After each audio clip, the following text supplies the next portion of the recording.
கிசுகிசும் தனுஷும் ஒட்டி பிறந்த ரெட்ட குழந்தைகள் தான். தனுஷ் கூட இடைக்காலங்களில் அவருடைய வளர்ச்சி வந்து ஒரு அபார வளர்ச்சியை இண்டஸ்ட்ரியில் பெற்றுட்டார். இனி ஒப்பிடுற அளவுக்குலாம் இவர் ஒன்றும் பெரிய சீன் கிடையாது. கால சூழ்நிலை ஒத்து வந்துருச்சு, நல்லா வந்து வளர்ந்து வந்துட்டார் அப்படின்னு தான் சொல்லுவாங்க. ஒருத்தர் வந்து உன்னை ஹோமோசெக்ஸ் அப்படின்னு சொன்னாக்க நான் இல்லைன்னு சொல்லணும், இல்லை ஆமான்னு சொல்லணும், இல்லை சைலண்ட்டாக போகிற ரூட்டில் போயிட்டார். எதை பற்றியுமே தனுஷ் ரிப்ளை பண்ணவே.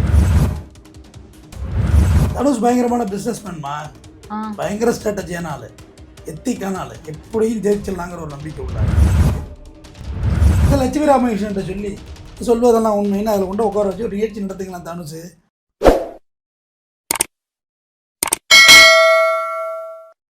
வணக்கம் சார். வணக்கம்.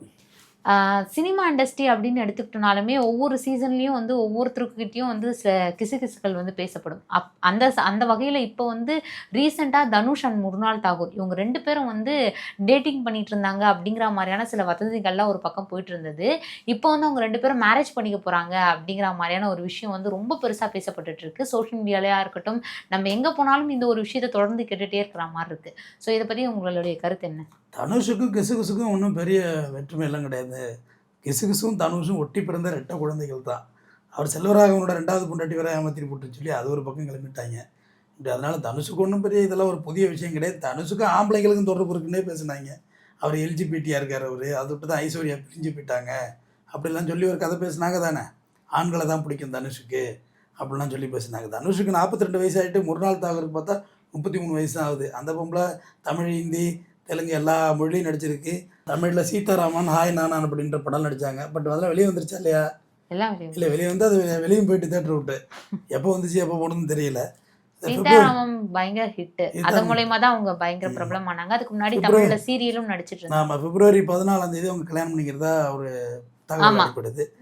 சன் ஆஃப் சர்தார் அப்படின்ற ஹிந்தி படத்துடைய வெளியீட்டு விழாவில் அவங்க எல்லாம் ஒன்றா ரொம்ப நெருக்கமாக இருந்தாங்க, புகைப்படம்லாம் எடுத்துட்டாங்க, அதனால் அவங்க 2 பேர் கல்யாணம் பண்ணிக்க போகிறாங்க அப்படின்னு சொல்லி கிசுகிசு வட்டாரங்களுக்கு குறைவாக இருக்கும். இது என்னை வச்சுக்கி பேசுகிறக்கிட்டே இல்லை, வேறு யாரை வச்சு பேசியிருந்திருக்காங்களா, நல்லா பேசி கொடுத்துருப்பாங்க.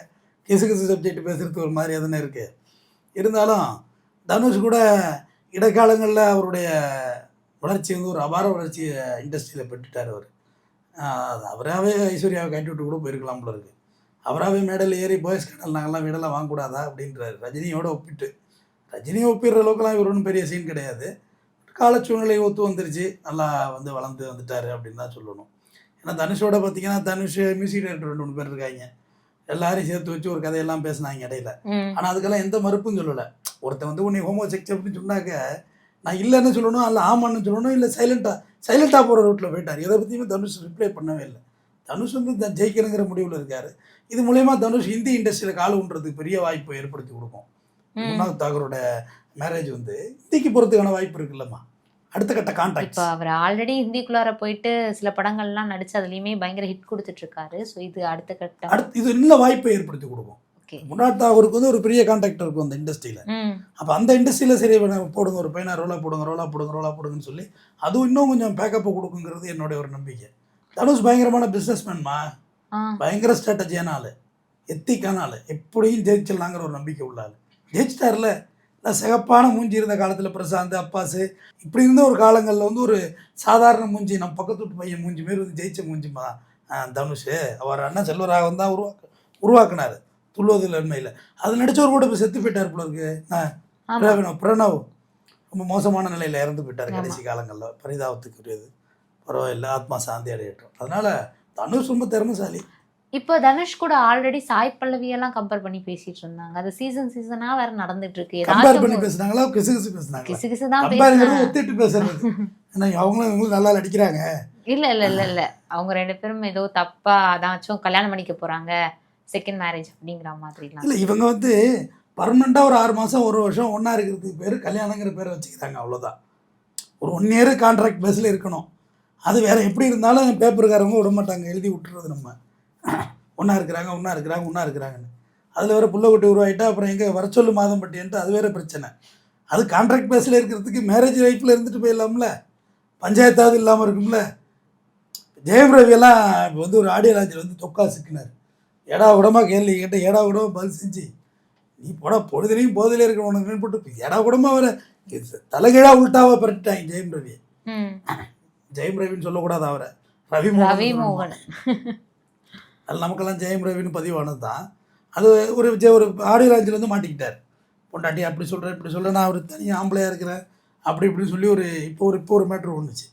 அதனால் தனுஷோட யாருக்கு தான் கிசு பேசலை, தனுஷோட வயசில் மூத்தவங்களுக்கு கூடயே பேசப்பட்டுச்சு, பூ நடிகையோட பேசப்பட்டுச்சு தானே.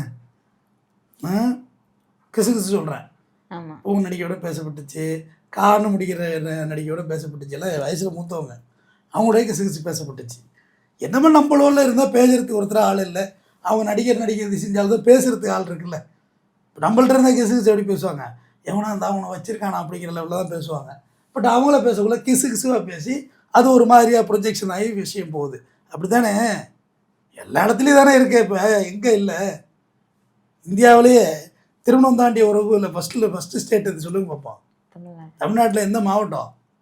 சென்னையா? காஞ்சிபுரம். 2வது மத்திய டெல்லி, 3வது ஹரியானா. எதில் ஃபஸ்ட்டு போயிட்டுருக்கோம் பார்த்தீங்களா இல்லையா? இந்தியா ஃபுல்லாக டேட்டா சொல்லுது. அப்போ அது மற்றவங்க நடந்தால் சாதாரண குடும்பங்கள் நடந்தால் சாதாரணமாக போயிடுது, இது நடக்கக்குள்ள கொஞ்சம் பெருசாக வருது. இதை லட்சுமி ராமகிருஷ்ணன்ட்ட சொல்லி சொல்வதெல்லாம் உண்மைன்னு அதில் கொண்டு உட்கார வச்சு ஒரு நிகழ்ச்சி நடத்துக்கலாம். தனுஷ், சிலம்பரசன், ஜெயம் ரவி, ரவிமோகன் எல்லோரும் உட்கார வச்சு நிகழ்ச்சி நடத்தலாமே. இப்போ எனக்கு ஒரு கேள்வி சார், இப்போ நார்மல் லைஃப்பில் ஒருத்தர் இருக்காங்கன்னா அவங்களுக்கு இந்த மாதிரியான சம்பவங்கள் நடக்குதுன்னா அது பெருசாக பேசப்படாது. பட் இப்போ வந்து இவங்க எல்லாருமே வந்து பார்க்குற ஒரு இடத்துல இருக்காங்க, அதுவும் வந்து சினிமா இண்டஸ்ட்ரி, எல்லாருமே பார்க்குற ஒரு இண்டஸ்ட்ரி. இதில் ஏதாச்சும் ஒரு சின்ன விஷயம் நடந்தால் கூட அது பெருசாக பேசப்படும். ஸோ இப்படி இருக்கிற மத்தியில் டிவோர்ஸ் ஆயிடுச்சுன்னா ஆண்கள் தான் இதில் முதல் மேரேஜ் பண்ணிக்கிறாங்க. ஸோ அந்த ஒரு விஷயம் வந்து நான் கமெண்ட் செக்ஷனில் பார்த்தேன். அது ஏன் அப்படிங்கிற ஒரு கேள்வி இருக்குது. ஏன் இப்போ ஆண்கள் தான் விட்டு வராங்களா அந்த பெண்கள் எல்லாம் அப்படிங்கிற மாதிரி? ஆண்கள் தான் முதல் திருமணம் பண்ணிக்கிறாங்கன்னு சொல்கிறீங்களா? ஆமாம். இப்போ கெனிஷா, ரவிமோகன், இப்போ இவங்க விஷயத்துலையாக இருக்கட்டும், அடுத்து தனுஷும் வந்து ஒவ்வொரு பொண்ணோடைய கம்பேர் பண்ணுறதா இருக்கட்டும், இப்போ முர்னால் தாகூரோட ரொம்ப கம்பேர் பண்ணி பேசிகிட்டு இருக்காங்கல்ல. ஸோ அந்த மாதிரியான விஷயங்கள்லாம் இல்லை, பெண்களுக்கு அந்த மேரேஜ் ட்ராமாவிலேருந்து வெளில வர்றதுக்கு கொஞ்சம் டைம் எடுக்கலாம். குழந்தைங்க இருக்கும். இது படுத்துகிற பாட்டில் தானே அவனை இப்போ டைவர்ஸ் ஆகி பிச்சுட்டு ஓடுறானுவான். நீ கொடுக்குற டார்ச்சரில் எல்லாம் மைனா படம் மாரி எல்லாருக்கும் அந்த பிரச்சனை இருக்குமா? சினிமா நடிகருக்கு அந்த பிரச்சனை இருக்குது. எப்போ வருவேங்கிற பிரச்சனை தானே அந்த ட்ராமா விட்டு இவங்களால வெளியே வர முடியறதில்ல. ஆண் தப்பிச்சம் பொழிச்சுன்னு ஓடிடுறான். முதல் விஷயம், ஆண் வந்து மேரேஜ் ஆகிருக்குள்ளே இன்னொரு கல்யாணத்துக்கு அவன் தயாராகிட்டு தான் அவங்களை டைவர்ஸே பண்ணுறான். இந்த மரத்துலேருந்து இன்னொரு மரத்தை தாவாங்கள்ல, தாவிட்டு தான் அப்புறம் டைவர்ஸே பண்ணுறது. உச்சகட்டம் தான் அது. எஸ்டீம் ரேஞ்ச் வந்த பிறகு தான் டைவர்ஸ்க்கே போகிறாங்க. ஆனால் பெண்கள் அப்படி இல்லை. இன்னொரு விட்டு இடம் இன்னொரு தாவ முடியல. இப்போ மாதம்பட்டி ரங்கராஜ் விஷயத்துல மாதம்பட்டி இதை பற்றி கேர் பண்ணவே இல்லைல்ல. ஜாய் கிறிஸ்டல்டா தானே பெரிய லெவலில் பிளாக் ஆகி நிற்கிறாங்க. ஜாய் கிறிஸ்டல் அடுத்து பண்ணால் 3வது கல்யாணம். ஆமாம், 2 பிள்ளை இருக்குது, 3வது பிள்ளை. நினச்சி பார்த்து லைஃப் ஸ்டைலில். ஸோ லாஸ் வந்து இந்த பக்கம் ஏற்பட்டுறதில்ல. இயற்கையில் வந்து குழந்தைகள் ஆண்கள்கிட்ட பெற்றுக்க முடியாது, அது சயின்ஸ். அது நீ பிள்ளை பெற்றுக்க மாட்டீங்களான்னு என்கிட்ட சயின்ஸ். அது எங்கள்கிட்ட அதுக்கான ஆப்ஷன் இல்லை. பட் இயற்கையாகவே வீக்கர் செக்ஸுங்கிறது அப்படி ஆகிடுறீங்கல்ல. குழந்தைங்களை வளர்க்குற எதுவுமே உங்கள் கையில் வந்துடுதுல்லம்மா. யானை, புலி, சிங்கம், கரடி, பூனை எல்லாம் பொம்பளைங்க தானே வளர்க்குறாங்க. மேல்கிட்ட அந்த மாதிரி ரெஸ்பான்சிபிலிட்டி இல்லை. ஸோ மேல் ஈஸியாக ஜம்ப் ஆகிடுறான். உங்களுடைய எப்படி சொல்கிறது, உங்கள்கிட்ட இருக்கக்குள்ளேயே இன்னொரு அந்த பிடித்தமான அந்த ஒரு வடிவேலுக்கு இந்த காதில் தேன் போகிற மாதிரி அம்மான்னு வடிவேல் போட்டுக்குவார்ல, அந்த மாதிரி ஒரு உறவு அவனுக்கு ரெடி ஆகிடுது. அவன் எஸ் ஆகிடுறான். அப்புறம் அது ஒரு 6 மாதத்தில் சந்திரமுகியாக மாறும். அப்புறம் அங்கேருந்து ஓடுறதா பிச்சுக்கிட்டு. இல்லை, பெண்கள் வந்து ஏன் பண்ணிக்கிறாங்களே, பெண்களை யார் பண்ணிக்கிறாங்க. ஆனால் முதல்ல வந்து வெளிப்படுத்துறது ஆண்களாக தானே இருக்காங்க. ராதிகாவுக்கு எத்தனாவது புருஷன் சரத்குமார் சொல்லுங்கள். எல்லோரும் தெரிஞ்சது தானே. பிரதாபத்தூர்லேருந்து இருக்கிறாங்க, ஹஸ்பண்ட் இருக்காங்க. யாருக்கு இல்லை கல்யாணம்? யார் பண்ணிக்கல? எல்லோரும் பண்ணியிருக்காங்கம்மா, பண்ணாமலாம் இல்லை. ஒரு ஆண் தப்பு செய்யணும்னா ஒரு பெண் வேணும், சரிதானே? ஒரு பெண் தப்பு செய்யணும்னா ஒரு ஆண் வேணும் வேண்டாமா? தனியாக எப்படி தப்பு செய்ய முடியும்? தனியாக இருக்க முடியாது. அப்போ வாய்ப்புகள் எல்லாம் பண்ணி தானே செய்கிறாங்க. பெண்கள் பேச கல்யாணம் பண்ணிட்டா அது ஒரு பெரிய பேசு பொருள் ஆகுது. ஆண்கள் கல்யாணம் பண்ணிக்கிறது பெரிய பேசு பொருள் ஆகிறது இல்லை. அது ஒரு சாதாரண விஷயம். சினிமாக்காரங்களை பற்றி இப்படி வளைச்சி பேசுகிறோமே, அவங்க என்னைக்காவது இதெல்லாம் பேசியிருக்காங்களா? அவங்களுக்கு இதெல்லாம் அவங்க கேர் பண்ணவே மாட்டாங்க. இது இன்னும் அவங்களுக்கு மேலும் ப்ரொஜெக்ஷன் தான். அதாவது அவங்களோட விளம்பரம் தான் அதிகப்படும். இப்போ இன்னொரு விஷயமும் சொல்லப்படுது, இவங்க 2 பேர் சேர்ந்து ஏதோ படம் நடிக்கிறாங்க, அந்த படத்துக்காக வேணும்னே மார்க்கெட்டிங்காக இந்த மாதிரியான பேச்சுகள்லாம் வர ஆரம்பிச்சிருக்கு அப்படிங்கிறாங்க. சினிமாக்காரவங்க குட்டிக்காரரை போட்டாலும் அது வித்த தரமா. என்ன வேணும் பேசிப்பாங்க, கிசு கிசு பேசிப்பாங்க, ஒன்றா இருந்த வீடியோவை வெளியிடுவாங்க. சிலம்பரசன் பிடிச்சி நயன்தாரா உதட கடிச்சு இழுக்கிற மாதிரி ஃபோட்டோ வெளியிட்டார். எல்லாம் நடந்துக்கிட்டு தானே இருக்குது. ஒரு கவு அது கண்ணுக்குட்டிக்குன்னு சம்மந்தம் இல்லாத ப்ரெஸ் மீட் வைப்பாங்க. அதுக்கு என்னடா இருக்குது சம்மந்தம்? இப்படியா வச்சு சிலம்பரசன் மேலே கெட்ட பேராக சொல்லி கடைசியாக கல்யாணம் பண்ண விடாமல் பண்ணி விட்டாங்க. ஆனால் இருக்கிறது நல்லவன் அந்த ஆள் தான், என் வயசுக்காரன் தான், அவன் சொல்லலாம், தப்பு கிடையாது. கல்யாணமே அவளை பூரா பொறுக்கின்னு சொல்லி நல்லா வேஷம் போட்டால் தப்பிச்சிடறான். முதல் விஷயமா, நீ எந்த இண்டஸ்ட்ரியில் வேணுமோ இரு, நீ சினிமாவில் இரு, நீ வக்கீல் தொழிலில் இரு, டாக்டர் தொழிலில் இருக்குது, எதில் வேணுமோ இரு. ஆனால் அந்த தொழிலை நேசிக்கணும். நேசித்து அதில் வருமானம் பண்ணி செட்டில் ஆகிறதுக்கான வழியை பார்க்கணும். இப்படியா கொக்கு மாரி ஒரு கிளைமேட்டுக்காக உட்காந்து எழுப்பினோம்னா ஃப்யூச்சர் நிற்காது. வந்தமா நயன்தாரா மாரி தூக்கி விட்டெறிஞ்சமா எல்லா கிசுகிசியும் காதில் வாங்காமல் கல்யாணத்தை வரையும் சீட்டி போட்டு விற்றுட்டு போயிட்டுமா. 2 பிள்ளையும் கரும்பு திக்குது, கேப்பி பொங்கலுங்குது, அது வரைக்கும் வீடியோ ரிலீஸ் ஆகுது, ப்ரைமில் போகுது காசு. வந்தமா பெரிய ஷாப்பிங் காம்ப்ளெக்ஸ் கட்டணுமா கேரளாவில், விக்னேஷ் இவனை தூக்கிட்ட வாட்ச்மேனை போட்டோமா, போயிட்டே இருக்கு பாரு. அதுதான் வாழ்க்கையில் ஜெயிக்கிறதுக்கான வழி. நீ இங்கே உட்காந்து இந்த வேலை பார்த்துக்கிட்டு இருந்தீங்கன்னு வைங்க, இந்த நோண்டி வேலை பார்த்துக்கிட்டு இருந்தால் உட்காந்துருக்க வேண்டியதுதான். ஜெயம் ரவிக்கெல்லாம் எப்படி வர வேண்டிய ஆள் தெரியுமா? ஜெயம் ரவி முழு ஆம்பளமா சினிமா இண்டஸ்ட்ரியில். அவர் உயரத்துக்கும் அவருக்கும் ஆளே கிடையாது. இப்போ ஆனால் அது அவருக்கு பெரிய மைனஸாக அமைஞ்சிருச்சு. இப்போ நல்ல படம் அவர் நடித்தாலும், அவர் நடிப்புள்ள பெருசாக வந்தாலுமே அந்த ஒரு விஷயத்தை பெருசாக பேசுகிறாங்க. கினிஷா மேட்டர் தான் நிறைய பேர் பேசுகிறாங்க. இந்த உலகமே அப்படிதாம்மா. நீ வளர்ந்து வர வரையும் அமைதியாக இருக்கும். வளர்ந்து வந்தனோட பிளாக் ஸ்டோரி எடுத்து வச்சு பேசுவான், உன்னோட இருட்டு பக்கங்களை எடுத்து வச்சு பேசுவான். அதுக்கெல்லாம் நம்ம காது கொடுக்க கூடவே கூடாது.